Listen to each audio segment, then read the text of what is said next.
Bismillahirrahmanirrahim.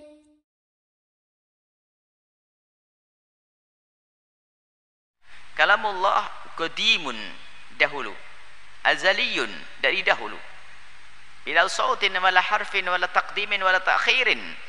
Tidak dengan suara, tidak dengan huruf. Akan tapi bagaimana ditulis di Al-Quran? Kita yakni Al-Quran kalamullah qadimun dahulu. Kalau pencetakannya iya ini baru dicetak. Tapi kalamullah di dalam isinya adalah kalamullah dahulu. Dahulu dan dahulu ditulis dengan huruf. Tapi kalam Allah bila sautin wala harfin wala taqdimin wala ta'khirin, kalam Allah itu adalah tidak pakai suara, tidak pakai huruf, tidak ada mana yang didahulukan, tidak ada mana yang akhir, karena kalam Allah adalah qadim. Akidah Ahlussunnah gampang sekali, mudah. Tatkala masuk filsafat, masuk macam-macam, akhirnya menjadi ruwet dan sulit. Coba mereka bicara Al-Quran. Al-Quran itu Allah bicara tanpa suara, tanpa huruf. Terus waktu Allah mengatakan, wa ma tilka biyaminika ya Musa. Wahai Musa, apa di tangan? Oh, itu bukan suara Allah. Terus Musa dengar suara siapa kalau begitu? Wahai, apa di tangan kananmu wahai Musa? Qala hiya asaya atawakku 'alaiha wa husyu biha ala ghanami. Ini tongkatku. Nabi Musa menjawab. Dialog Nabi Musa dengan Allah. Kata mereka, Allah tidak pernah berbicara dengan suara. Terus Nabi Musa dengar siapa? Fastami' lima yuha. Wahai Musa, dengarkanlah wahyu yang sampaikan kepadamu. Oh, itu bukan suara Allah. Terus gimana? Innani anallah. Allah mengatakan, innani anallah la ilaha illa ana fa'budni. Sungguhnya aku adalah Allah, sembahlah aku. Oh, itu bukan suara Allah. Suaranya siapa gitu? Jin bilang sembah aku. Malaikat bilang sembah aku. Apakah malaikat Jibril berani mengatakan, saya Tuhan, sembah saya? Kenapa dibuat susah seperti itu? Bikin kaidah Tuhan tidak boleh bersuara. Ente kaidah datang dari mana seperti itu?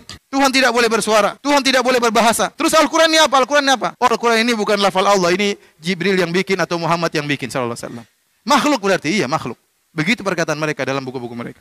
Terus sekarang kita dikatakan sesat oleh mereka. Subhanallah. Jadi akhi, kita menghadapi saudara-saudara kita yang punya paham seperti itu, ini tugas berat bagi kita untuk memahamkan kepada mereka. Cuma saya ingin antum yakin bahwasanya akidah ini akidah yang benar, akidah yang ada sanadnya sampai kepada salafus saleh, akidah bersama Al-Quran dan Sunnah, akidah yang mudah, tidak susah-susah, mudah sekali, insya Allah gampang akidah Ahlussunnah. Kenapa kita buat sulit-sulit begini? Karena kita ingin bantah orang-orang yang menyimpang. Tatkala Imam Ahmad ditanya tentang Imam Ahmad bin Hanbal, muridnya Imam Syafi'i yang wafat pada tahun 241 Hijriah, ini abad ketiga. Jadi kita sebutkan generasi sahabat, generasi tabi'in, sekarang kita generasi ketiga para imam yang wafat pada tahun 241 Hijriah. Waktu beliau ditanya tentang suatu kaum yang mereka berkata, kallamallahu Musa, kata mereka tatkala Allah berbicara dengan Nabi Musa, lam yatakallam bisautin, Allah berbicara tanpa suara. Rupanya saya katakan tadi pemikiran Jahmiyah yang menolak Allah berbicara dengan suara sudah ada sejak zaman Imam Ahmad.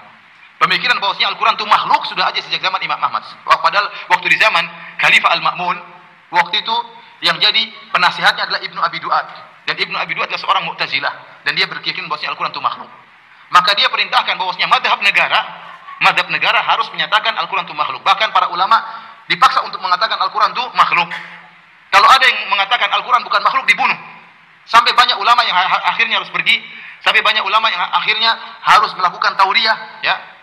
Sampai ada yang mengatakan, tatkala ditanya Al-Quran itu makhluk atau bukan? Kata dia, Taurat, Zabur, Injil, Quran makhluk, maksudnya jarinya makhluk. Karena kalau dia mengatakan bukan makhluk, dia dibunuh. Tatkala Imam Ahmad ditanya Al-Quran makhluk atau bukan, Imam Ahmad bertahan. Karena kalau Imam Ahmad mengatakan Al-Quran makhluk, orang akan tersesat semuanya, karena Imam Ahmad adalah imam. Maka dia bertahan sampai disiksa, sampai dicambuk, sampai terlepas dagingnya dari tubuhnya. Padahal Imam Ahmad mengatakan man qala anal Qur'ana makhluk faqad kafar. Barang siapa yang mengatakan Al-Quran makhluk adalah kafir. Ya, karena Al-Quran firman Allah. Bagaimana kita mengatakan firman Allah itu apa? Makhluk, tidak boleh sembarangan. Ini bicara akidah ya. Ingat, orang-orang Nasrani dikatakan kafir oleh Allah. Kenapa? Karena menganggap Isa anaknya Allah. Bukan karena mereka merampok, membunuh. Ya, tidak. Tapi karena salah berakidah tentang Allah Subhanahu wa Ta'ala. Jangan dianggap wah sepele terserah orang berakidah tentang Allah. Nggak boleh sembarang. Buktinya orang Nasara dikafirkan oleh Allah bukan karena mereka kurang ajar, tidak, bukan karena mereka membunuh, memperkosa, tidak, tapi karena mereka salah berkeyakinan tentang Nabi Isa. Kata mereka Isa adalah anak Allah dan Allah murka. Allah murka dalam Al-Quran dalam banyak ayat. Tapi perhatikan Allah Subhanahu wa Ta'ala, meskipun demikian Imam Ahmad tetap bertahan. Kemudian dicambuk, disiksa sampai 3 khalifah. Ganti khalifah berikutnya disiksa, ganti khalifah berikutnya disiksa. Meskipun demikian tatkala sebagian orang mengajak Imam Ahmad untuk memberontak kepada pemerintahan, dia tidak mau. Dia tidak mau.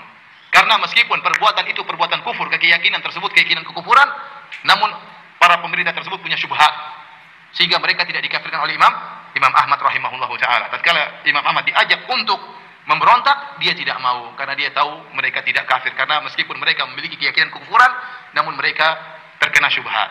Mereka terkena syubhat dari dai-dai yang menyimpang, padahal yang disiksa adalah Imam Ahmad rahimahullahu taala, disiksa, dipenjara, dan macam-macamnya. Intinya Imam Ahmad ditanya tentang akidah orang-orang Mu'tazilah atau Jahmiyah yang menyatakan lamma kallama Allahu Musa lam yatakallam bisautin. Tatkala Allah berbicara dengan Nabi Musa, Allah berbicara tanpa suara. Maka Imam Ahmad berkata, "Bala, inna rabbaka takallama bisautin." Justru sebaliknya kata Imam Ahmad, sungguhnya Rabbmu berbicara dengan suara. Hadil ahaditsu narwiha kama ja'at. Kami telah meriwayatkan hadis-hadis yang menjelaskan Allah berbicara dengan suara yang bisa didengar. Adapun yang mengatakan Allah berbicara tanpa suara, ini menyimpang ya. Imam Ahmad bantah mereka.